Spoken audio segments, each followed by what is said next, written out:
In 1936, a young elementary school student, let's call her Emily, wrote a letter to Albert Einstein. Her teacher had encouraged her to ask the famous scientist one simple question: do scientists believe in a higher power? Einstein's response shocked everyone. And what he wrote in that letter was so controversial that faith-based organizations tried to suppress it for decades.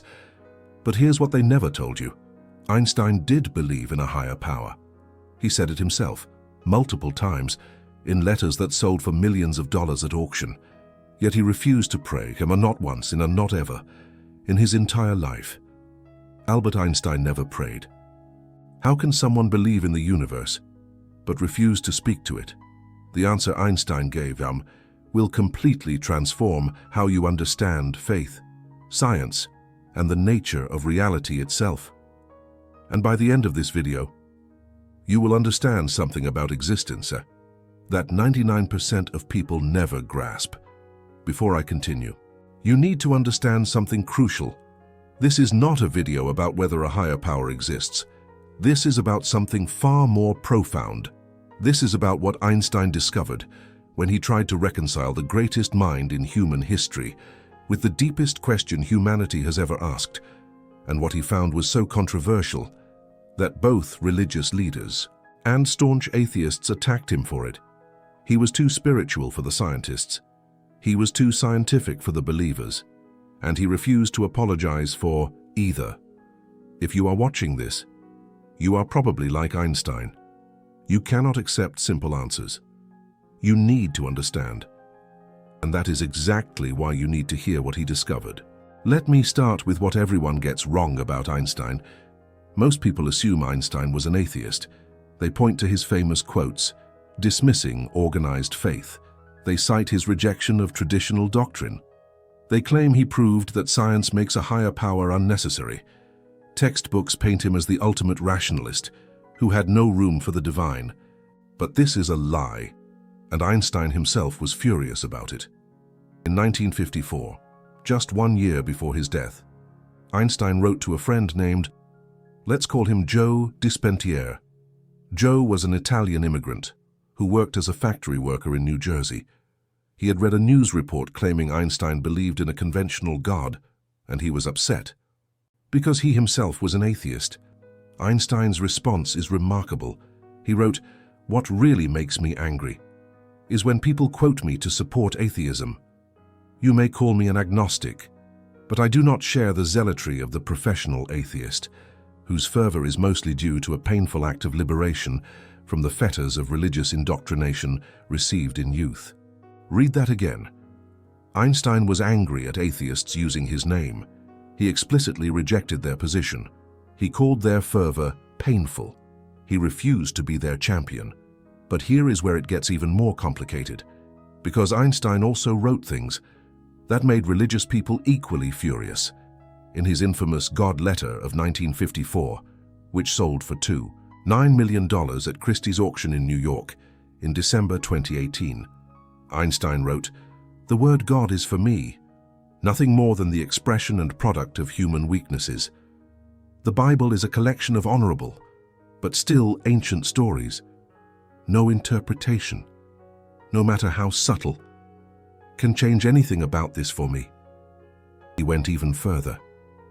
He wrote, "For me, the Jewish faith, like all other religions, is an incarnation of the most childish superstitions." This letter was written to Eric Gutkind, a Jewish philosopher who had sent Einstein his book, Choose Life, The Biblical Call to Revolt. Einstein read the book and was so disturbed by it that he felt compelled to respond with brutal honesty. So what was Einstein? An atheist who believed in a higher power? A believer who rejected religion? Something else entirely that our categories cannot capture? The answer lies in a name most people have never heard, a name that Einstein himself said was the key to understanding his entire worldview. That name is Baruch Spinoza. When a New York rabbi, let's call him Herb Goldstein, demanded to know if Einstein believed in the universe in 1929, Einstein responded with a telegram that confused the entire world.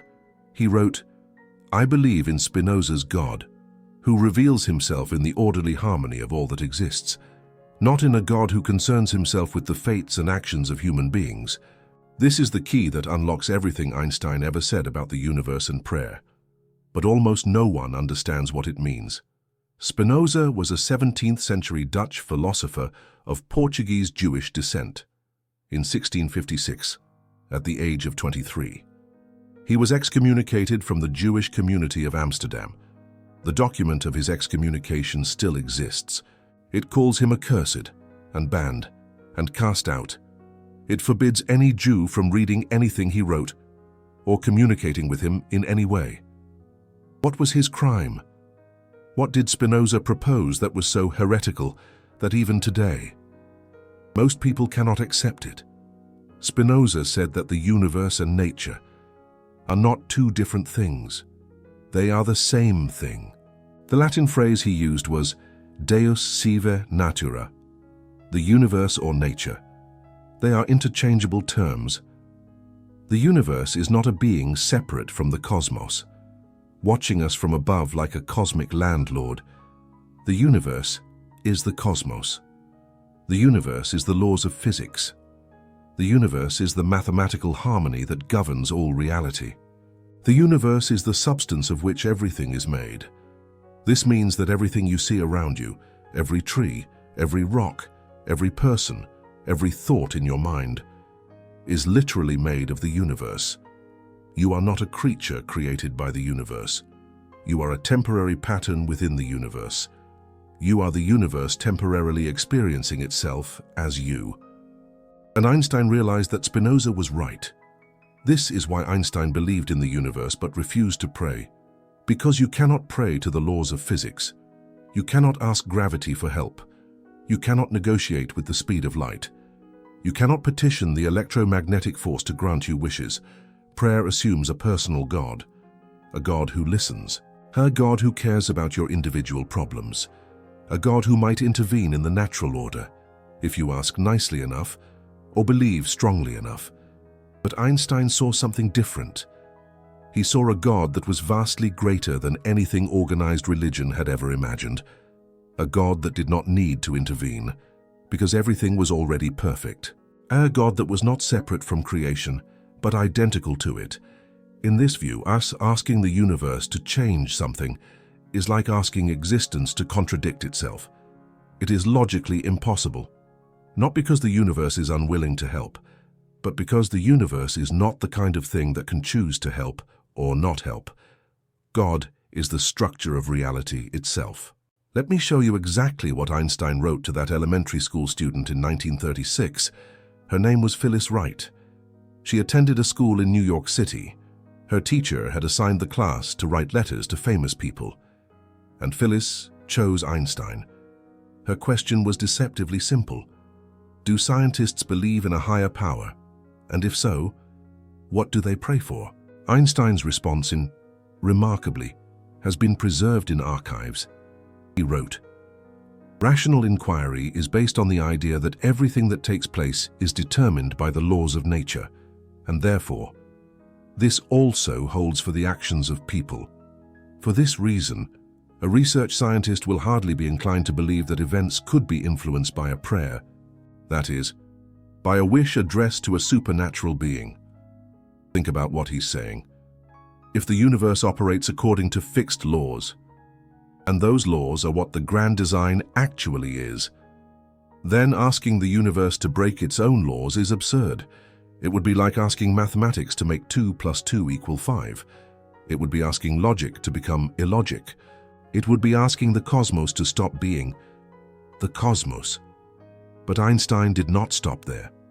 He went even further in his letter to little Penelope. He wrote, "However, it must be admitted that our actual knowledge of these laws is only imperfect and fragmentary, so that, actually, the belief in the existence of basic all-embracing laws in nature also rests on a sort of conviction. All the same, this conviction has been largely justified so far by the success of rational inquiry." Notice the nuance here. Einstein acknowledged that science itself rests on a kind of conviction. the conviction that the universe is orderly, the conviction that laws exist, the conviction that human minds can discover those laws. This is not blind, organized faith. It is conviction justified by evidence. But it is still conviction. And then Einstein said something even more profound to young Penelope. He wrote, "But on the other hand, everyone who is seriously involved in the pursuit of science becomes convinced that a spirit is manifest in the laws of the universe, a spirit vastly superior to that of man, and one in the face of which we, with our modest powers, must feel humble. A spirit manifest in the laws of the universe. This is Einstein's God. Not a person, not a being with preferences and emotions, a spirit, an intelligence, an order so profound that anyone who truly understands it is overwhelmed with humility. This is what Einstein meant when he said he was a deeply religious man. He felt something when contemplating the universe that most people in organized faith never feel, even in their most fervent prayers. He felt the presence of something so vast, so beautiful, so perfectly ordered, that it could only be called divine. And that feeling, that cosmic religious feeling as he called it, was more real to him than any prayer could ever be. Let me tell you about the moment Einstein first experienced this feeling, because it changed his life forever. Einstein was 12 years old when he first encountered Euclid's geometry. A family friend, let's say it was Uncle Leo, gave him a book of mathematical proofs, and Einstein later wrote that this book was like a miracle. He could not believe that human beings, using nothing but pure logic, could discover truths about the universe that were absolutely certain, not probably true at all, not mostly true, absolutely and eternally true. The angles of a triangle always add up to 180 degrees, not because someone decided it, not because a god decreed it, but because of the inherent structure of reality itself. This was Einstein's first religious experience, not in a synagogue, not through prayer, but through mathematics. And that experience shaped everything that came after. When Einstein later discovered that the universe itself operates according to mathematical laws, he felt the same awe he had felt as a 12-year-old boy, only now. It was infinitely more powerful, because now it was not just triangles. It was space-time. It was gravity. It was the entire cosmos revealing itself to be a mathematical structure of breathtaking beauty. Einstein wrote in 1934, "A knowledge of the existence of something we cannot penetrate, of the manifestations of the profoundest reason and the most radiant beauty, which are only accessible to our reason in their most elementary forms. It is this knowledge and this emotion that constitute the truly religious attitude. In this sense, and in this alone, I am a deeply religious man." Notice what he is saying. The truly religious attitude is not about beliefs. It is not about rituals. It is not about prayers. It is about knowledge and emotion together. It is about understanding the universe deeply enough to feel genuine. When Einstein discovered the equations of general relativity in 1915, he did not pray in thanks. He later told his colleague, let's call him Walter Davies, that he felt heart palpitations. He felt as if something had snapped inside him. He just wept. He wept because the universe was more beautiful than he had ever imagined. He wept because mathematics, pure, abstract mathematics, perfectly described the curvature of space-time. He wept because for one moment he saw the mind of God. That was his worship. That was his prayer, understanding.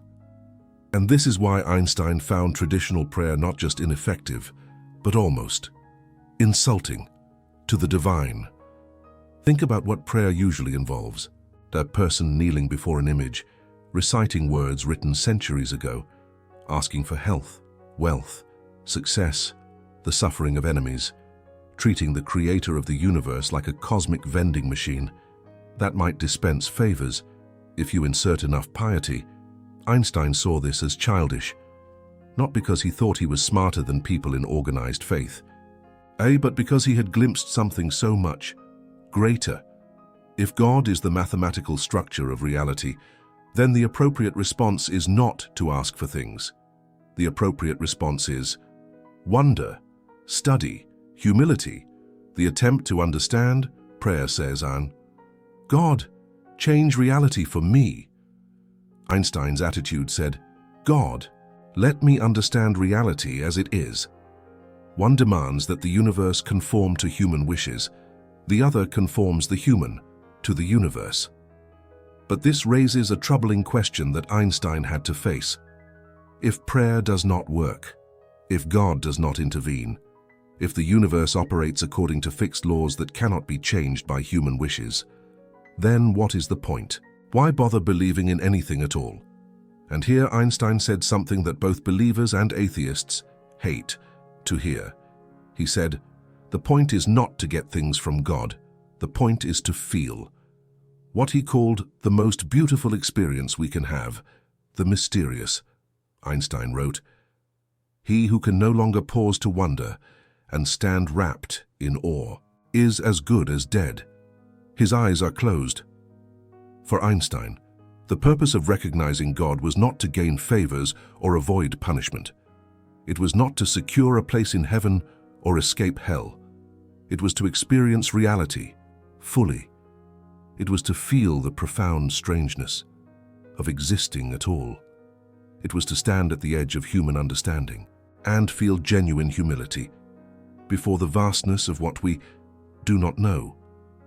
This is why Einstein famously said that rational inquiry without organized faith is lame, and organized faith without rational inquiry is blind. He didn't mean that scientists should suddenly start attending services at their local church, or that those involved in faith-based organizations should start cramming physics textbooks. He meant something far more profound. He meant that rational inquiry, conducted without wonder, without awe, without that cosmic religious feeling, is fundamentally incomplete. It might capture the cold, hard facts, but it completely misses the underlying meaning. It meticulously counts the trees, but remains utterly blind to the magnificence of the forest. And organized faith practiced without rational inquiry, without honesty about what we actually know, inevitably degenerates into mere superstition and wishful thinking. It becomes a comforting security blanket, rather than a genuine and challenging encounter with the divine. Einstein yearned for something more demanding than either. He wanted to confront reality as it truly is, not as we might wish it to be, and still discover the sacred within it. He wanted to know the unvarnished truth, even when that truth was deeply uncomfortable, and still feel overwhelming gratitude for the sheer miracle of existence. Now, if you've stuck with me this long, you're demonstrably different from most people. Most viewers click away the instant their pre-held beliefs are challenged. You didn't. That tells me you're earnestly searching for something, perhaps the very same thing Einstein was searching for. If this kind of content resonates with you, if you want me to continue revealing what they actively don't teach you about the greatest minds in history, then using the super thanks button is your way of saying, this matters. Keep going. Every click is a signal that truth still has an audience. It's not merely support. It's a powerful statement about who you are. Now, let me explain what Einstein's perspective means for your life. Because this isn't just abstract philosophical mumbo-jumbo. This has profound, practical implications for how you navigate every single day. First, it means that understanding itself is sacred. Every time you learn something demonstrably true about reality, you're not merely accumulating information. You are actively participating in what Einstein considered the highest form of worship. You are seeing the universe more clearly. Every genuine insight is a prayer answered, not through some supernatural intervention, but through your own mind touching the very structure of the grand design. Second is, it means that your existence is not somehow separate from the divine. You are not a creature pathetically begging for attention from some distant creator. You are not a sinner desperately hoping for forgiveness from a judgmental figure. You are an integral part of creation itself, temporarily conscious, capable of understanding the very laws that govern your entire being. You are the cosmos becoming aware of itself. Third, and this is undoubtedly the hardest part, it means that bad things will happen, and no amount of fervent prayer will magically stop them. The universe operates according to immutable laws, and those laws don't suddenly make exceptions for the so-called faithful. Gravity doesn't consult your religious affiliation before it acts. Disease doesn't discriminate in favor of the pious. Einstein endured profound personal loss. He lost his first marriage. He helplessly watched his son grapple with debilitating mental illness. He was forced to flee Nazi Germany. He tragically saw the world descend into catastrophic war, and even saw his own equations weaponized to create instruments of unimaginable destruction. Yet, he never resorted to prayer for relief. He steadfastly accepted reality exactly as it was. But here's what unequivocally set Einstein apart from the nihilists, who also reject prayer. He still discovered meaning. He still felt genuine awe. He still experienced what he called unbounded admiration for the very structure of the world, as far as our rational inquiry can reveal it. The absence of a personal God did not make the universe seem cold or meaningless to Einstein. It actually made it infinitely more miraculous, because the sheer fact that blind mathematical laws could somehow produce consciousness, breathtaking beauty, profound love, soaring music, infectious laughter, and the incredible capacity to even ask why, seemed to him far more astonishing than any simplistic story of supernatural intervention. A universe deliberately created by a conscious designer would be utterly ordinary. Of course, conscious beings would eventually emerge if a conscious being meticulously planned it that way. But a universe where consciousness mysteriously emerges from inherently unconscious mathematics, where profound love inexplicably arises from particles that themselves feel absolutely nothing, where deep meaning suddenly appears in a cosmos that itself possesses no inherent purpose. That is a genuine mystery. That is something truly worthy of unbridled awe. That is precisely what Einstein termed the cosmic religious feeling. Einstein once powerfully stated, "There are only two ways to live your life. One is as though nothing is a miracle. The other is as though everything is a miracle." He unequivocally chose the second way, not because he naively believed in supernatural events, but because he recognized that perfectly natural events, utterly ordinary everyday events, even the very fact that anything exists at all, is already miraculous enough. The atoms that comprise your very body were forged in the intense hearts of long-dead stars billions of years ago. The fundamental laws that govern your fleeting thoughts are the exact same laws that elegantly curve space-time and majestically shape entire galaxies. You are, quite literally, the universe momentarily contemplating itself. That is the breathtaking miracle Einstein so clearly saw. And he didn't require a single prayer to see it. He simply needed to pay rapt attention. Now, let me share with you the details of Einstein's final days, because they reveal everything about his deeply personal relationship with the divine. In April of 1955, Einstein was unexpectedly hospitalized with a severe abdominal aortic aneurysm. The doctors informed him that he could undergo surgery, but that it carried a significant risk. Einstein resolutely refused. He calmly stated, "I want to go when I want. It is utterly tasteless to prolong life artificially. I have already done my share. It is time to go. I will do it elegantly." Notice what he consciously did not say. He didn't desperately pray for miraculous healing. He didn't beg the universe for more precious time.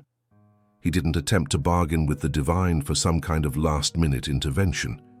He serenely accepted reality exactly as it was. On April 17th, 1955, the aneurysm tragically ruptured. Einstein was immediately rushed back to the hospital. He promptly asked for his glasses, and then for his cherished writing materials.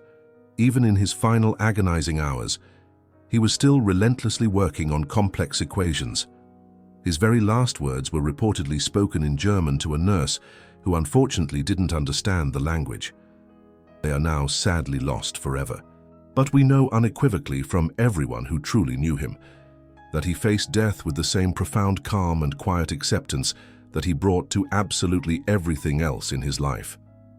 This was decidedly not the behavior of a man who fervently believed that prayer could somehow alter inevitable outcomes. This was the behavior of a man who fully understood that the immutable laws of the universe simply don't bend, not even for unparalleled genius, not even for the most profound love, not even for the primal fear of death itself. And yet, Einstein remained remarkably unbitter. He was certainly not nihilistic. He faced the inevitable end with what his close friends described as utter serenity, because he deeply believed that death was absolutely not the final end of existence, but rather a gentle return to the cosmic whole. The individual wave returning to the vastness of the ocean, the intricate pattern dissolving back into the infinite. He had penned these prescient words years earlier. The distinction between past, toward present, and future is only a stubbornly persistent illusion. He meant it quite literally. If time itself is truly an illusion, then so too, inevitably, is death. What we mistakenly call dying is simply the dissolution of one limited perspective within an eternal reality that fundamentally never changes. This is what Einstein's conception of the universe ultimately offered him. Not artificial comfort from suffering, not miraculous intervention in tragedy, but profound perspective. The profound ability to clearly see his own life as a brief, but undeniably beautiful, ripple in an infinite ocean of being. And that elevated perspective made prayer seem almost absurdly pointless. You simply don't earnestly ask the entire ocean to somehow save your particular wave. You realize that you were always the ocean, temporarily appearing as a wave, and soon to return to what you always were. Some people find this perspective as cold. They want a God who intervenes, a God who cares about their specific problems, a God who will protect their children and punish their enemies. Einstein understood that desire, but he also understood that such a grand design would make the universe less beautiful, not more. A universe where the laws are suspended for favored individuals would be a universe of chaos. It would be a universe where nothing could be truly understood. The beauty Einstein saw required consistency. It required that gravity worked the same way down for the saint and the sinner. It required that time flow equally for the blessed and the cursed. It required a universe that played no favorites, because favorites would destroy the very order that makes existence comprehensible. This is the trade-off Einstein accepted. No miracles, no special treatment, no answered prayers, but in exchange, a universe that could be understood, a reality that revealed its secrets to those who studied it, a grand design that did not hide, but expressed itself fully in every equation, every star, every atom. For Einstein, that was a better deal than any prayer could offer. So, when you ask why Einstein believed in a higher power but refused to pray, the answer is this: he believed in a higher power, so vast, so all-encompassing, so identical with reality itself, that prayer became meaningless. You do not petition the universe. You do not negotiate with existence. You experience it. You understand it. You stand in awe of it. And in that awe, Einstein found something that most people of organized faith never find: a conviction that could not be shaken by evidence. Because it was based on evidence, a wonder that only grew stronger the more he learned, a relationship with the divine that did not depend on hope or fear, but on direct perception of the extraordinary structure of reality. That was Einstein's secret. That was why he could say, "I am a deeply religious man, and also, I do not believe in a personal God," and mean both things completely and sincerely. The question is not whether Einstein was right. The question is whether you can feel what he felt, whether you can look at the laws of physics and feel something like worship, whether you can understand the universe deeply enough to feel genuine humility. That is the challenge Einstein left us. Not to believe what he believed, but to see what he saw. Now I want to hear from you. Einstein believed in a higher power, but thought prayer was pointless. Does that make sense to you? Or did I get something wrong? Comment faith if you believe prayer works, regardless of what Einstein thought. Comment logic if you think Einstein understood something that most believers miss. And tell me honestly, have you ever felt that cosmic religious feeling Einstein described? That awe at the sheer existence of anything at all? That wonder that comes not from hope, but from understanding? I read every comment, and I respond to as many as I can. In the first 2 hours after posting, your thoughts matter. Your experience matters. I simply see you in the next video. Tom Mintusa.